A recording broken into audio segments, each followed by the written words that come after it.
Assalomu alaykum. Vaalaykum assalom. Keling domla. 409. Topshirgani kirdingizmi? Ha, O'tkir Hoshim. O'tkir Hoshimovda Dunyoning ishlari kitobini o'qidingizmi? O'qidim. Xo'p, shu kitobda nimalar yozilgan ekan? Bunda qaysi qahramonlar sizga ishtirok? O'tkir Hoshimovning hayoti, uning onasi, o'zining onasi to'g'risida kitob ekan, ya'ni onasi hazillashib men haqimda kitob yozasanmi deganda, bu mana shu kitobni yozgan, lekin onasi yozib tugatganda o'tib ketgan bo'lar ekan. Bu kitobda bitta narsa menga yoqdi.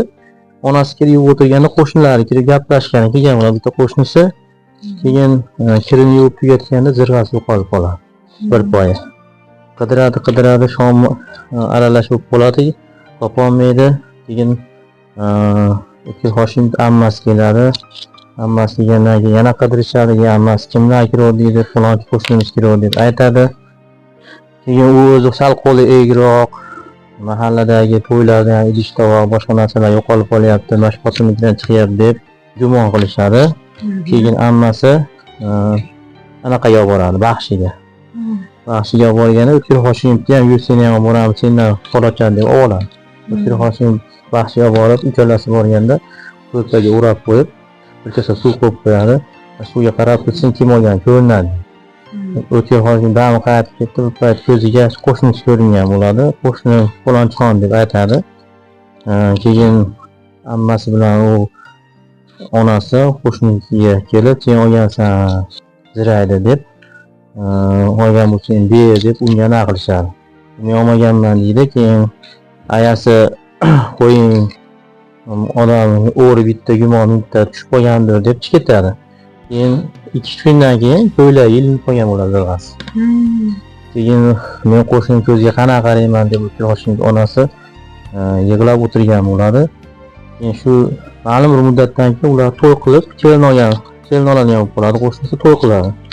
Onasi ham qo'shnisiga gapirmay qo'ygan, qo'shnisi unga gapirmay qo'ygan bo'ladi. To'yga o'zi aralashmayib, ertasi kuni kelin salom bo'layotganda hammasiga salom berib, qo'ni-qo'shnilarga salom berganda shu ayasi chiqib, ikkala zirg'ani kelinni quloqiga taqib qo'yadi. Endi hozir mana shunaqa odamlar bormi ekan, qarang.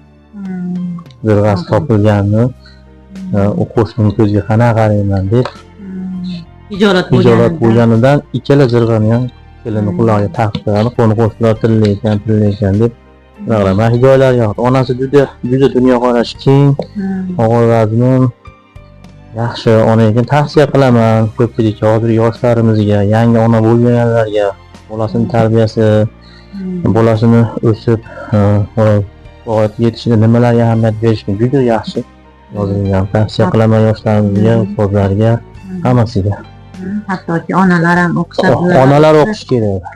Ko'proq. Hozirgi mana yosh onalarimiz o'qisa, bu paytdagi urushdan keyin so'nggi yillardagi voqealar tasvirlab berilgan. O'tkir Hoshimov shu onasi o'tkinchi bo'lgan onalari davrlar juda ko'p qisqa hikoyachalar bor, ichida ko'p. Onasi nihoyatda fe'li keng, nima desam bo'ladi, sabrli, og'ir bosiq, keng fikrlaydigan ayol ekan.